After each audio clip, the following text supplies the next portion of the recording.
Lamentavelmente, o nome de uma escola de samba envolvida aí no noticiário, porque os principais alvos dessa operação são os irmãos Adilson Oliveira Coutinho Filho, esse Adilcim, e Cláudio Nunes Coutinho, que são primos do Hélio Ribeiro de Oliveira, o Helinho, presidente de honra da Escola de Samba Acadêmicos do Grande Rio.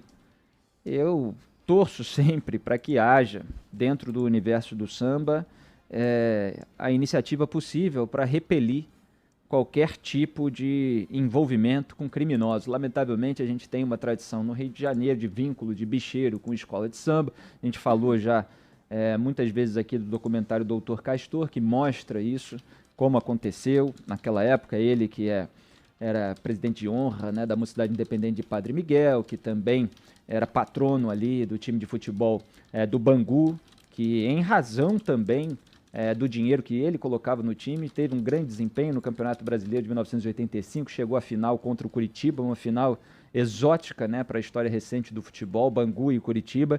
Teve o caso do Maninho do Salgueiro, tem tantos outros casos aí, como o Anísio Abraão Davi, o Anísio da Beija-Flor, muitos casos que acabam, lamentavelmente, contaminando aí a imagem do próprio samba de carnaval, do samba enredo, né? Obviamente o samba de roda, o samba de meio de ano, né? Como o pessoal costuma falar da tradição da raiz do samba, ele é bem menos contaminado por esse tipo de noticiário, embora volta e meia apareça aí alguma coisa muito específica, individual, sobre algum pagodeiro. Mas em relação ao esquema, o esquema está sendo descrito ali como toda uma linha, né? Essa banca da Grande Rio, que era esse grupo, comprava, e obviamente eu não estou aqui falando de um vínculo direto com a escola, né? Só que teve o grupo se auto-intitulava Banca da Grande Rio, o que agrava aí a contaminação da imagem. Comprava fardos de cigarros da Sul-Americana e Duque de Caxias, que eram levados em caminhões para centros de distribuição em Campos, no Norte Fluminense, e no Rio. Aí ali esses cigarros eram repassados aos operadores responsáveis pela entrega aos comerciantes finais.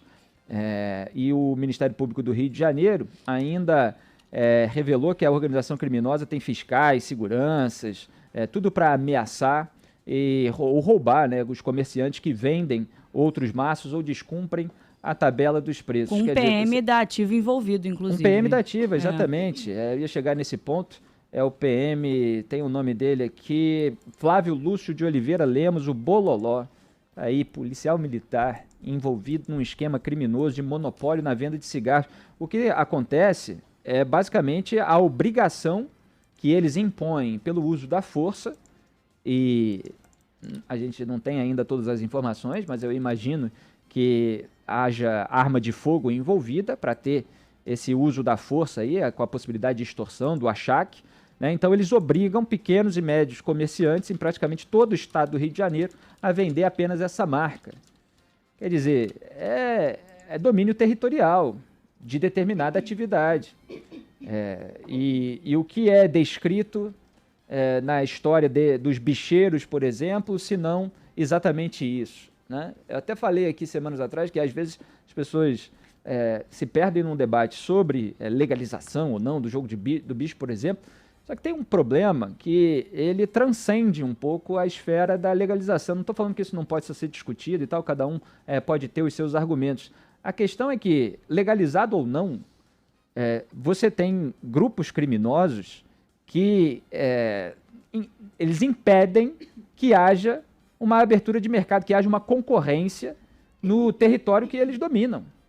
Se chegar lá qualquer concorrente, em muitos casos desses, de contravenção ou de atividades ilícitas, esse pessoal dá um chega para lá, para dizer o mínimo aqui, porque a gente na história recente do Rio de Janeiro tem casos de tortura, de execução, simplesmente porque alguém estava querendo ter aquela atividade numa região que já tinha um certo domínio. Então, quando eles impõem que o único produto a ser vendido em toda aquela região que eles dominam é aquele produto que vem deles, por meio dos operadores deles, do sistema de distribuição deles, o que eles estão fazendo é exatamente, na área do cigarro, aquilo que é feito na área do gatunete, por exemplo. Aliás, com roubo de furto, que a gente vê aí todos os dias, para facilitar a criação desse mecanismo, dessa estrutura em determinadas favelas, em determinadas localidades aqui do Rio de Janeiro. Eles obrigam, no local que eles dominam, a que o morador pague para o uso daquele sistema que é deles. E só pode pagar o sistema deles, não pode pagar outro. Então não tem concorrência, a concorrência é proibida pelo uso da força. Aliás, ontem estava circulando, inclusive, em razão também de alguma notícia política, um trecho do filme Tropa de Elite, né? Em que o policial corrupto vai lá numa favela pegar do traficante o chamado arrego, né? Que é a propina que o traficante paga para as autoridades. E aí, naquele momento, era um momento em que a droga não estava mais chegando e tal, e aí tem aquela voz do Capitão Nascimento, interpretado pelo Wagner Moura por trás, falando do plano de acabar ali com o lucro do tráfico de drogas, só que aí nesse momento em que não estava chegando a droga, eles têm a criatividade criminosa de cobrar o gato net. Ah, isso é o que a gente está fazendo aqui, só tem esse dinheiro que a gente está obrigando aqui os moradores a pagar pelo nosso sistema ali do gato net e tal. E aí o policial corrupto, ele percebe ali que ele não dependia dos traficantes para receber a droga, para revender a droga, para pagar o arrego para ele, porque ele próprio poderia dominar aquela região e cobrar dos moradores essa taxa em várias outras frentes de atividades ilícitas, não necessariamente dependentes da droga. E aí você tem ali aquela passagem do controle de determinada região no filme, mas muito próximo da realidade do Rio de Janeiro, do tráfico de drogas para os milicianos. Aqueles que são policiais corruptos e que percebem uma oportunidade financeira criminosa, evidentemente, em determinada área, e aí assumem o controle. Então o policial vai e dispara contra os traficantes, assume o controle daquela favela, cobra taxa de todo mundo e daqui a pouco está recebendo num baile, num almoço, numa feijoada, num churrasco, né, na verdade, churrasco de fim de semana, autoridades públicas, políticos. Está lá recebendo o secretário, está lá recebendo o governador e tal, que está em campanha para ter voto, e aí depende do apoio daquele miliciano naquela localidade. Então, é um retrato, obviamente, há críticas, etc., sobre a maneira de se retratar, mas é um filme que marcou muito e que ilustra, dessa maneira simples e didática até, o controle do território do Rio de Janeiro por facções criminosas e essa promiscuidade com os políticos.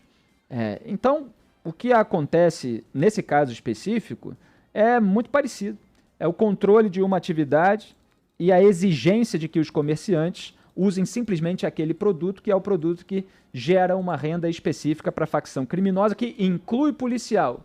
E, lamentavelmente, ainda tem um vínculo com a família de um presidente de honra de escola de samba do Rio de Janeiro. É mais um suco de Rio de Janeiro, é mais um suco de Brasil. Lamentavelmente, esse suco, como eu costumo dizer, ele tem sangue dissolvido nele, vamos dizer assim.